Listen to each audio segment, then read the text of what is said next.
Hello guys, welcome back for another tips and tricks. So ngayon ay ituturo ko naman kung paano i-deactivate ang Facebook account nyo. Or kung paano i-delete ito, if ever na gusto nyo na itong palitan, or kaya naman ay may iba na kayong Facebook account. So kung interesado ka sa tricks natin ngayon, ay keep on watching and let's proceed.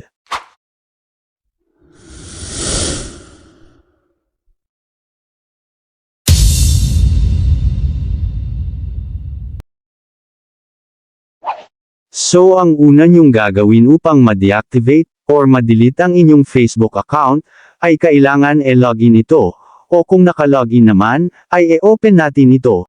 So open Facebook.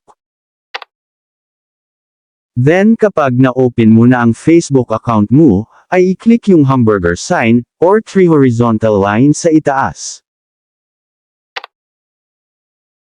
And then scroll down.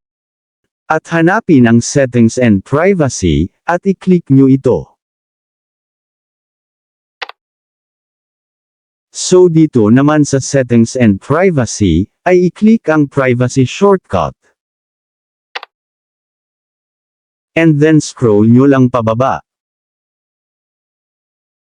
At hanapin ang Your Facebook Information. So under ng Your Facebook Information, ay makikita mo yung Delete your account and information. So i-click nyo po yan.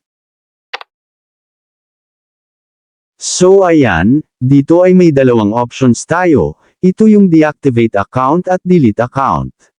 Sinasabi dito sa Deactivate Account, deactivating your account is temporary, ibig sabihin ay pwedeng i-activate uli ang Facebook account, anytime na gusto natin i-activate ito. At kahit naka-deactivate yung Facebook account, ay magagamit mo pa rin yung Messenger mo, so kung nakapag-decide ka na i-deactivate ito, ay i-click ang Continue to Account Deactivation. For your security, please re-enter your password to continue. So dito kailangan nyo ilagay yung password ninyo, then click continue para ma-deactivate ang inyong Facebook account. Dito naman tayo sa second option. Delete account, so bago nyo i-delete ang account nyo ay kailangan nyo munang basahin ito. Deleting your account is permanent, so ibig sabihin, hindi mo na ma-retrieve yung account mo once na na-delete mo na ito.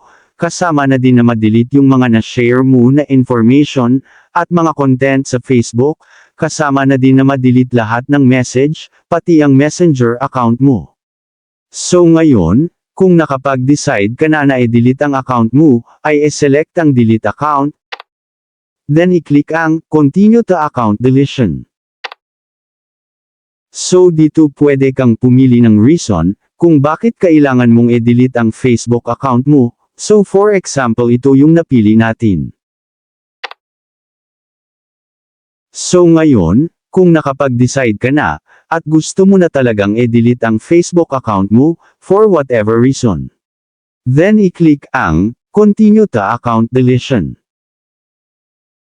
Sana po ay nagustuhan nyo ang tricks natin ngayon, at maraming salamat po sa mga nag-subscribe, at kung bago ka lang napadaan sa channel natin, at gusto mo ng mga ganitong video, ay huwag po sana kalimutang mag-like, subscribe, at pindutin ang notification bell button, upang updated po kayo once na mag-upload ako ng bagong video. So thank you for watching, and God bless po sa lahat.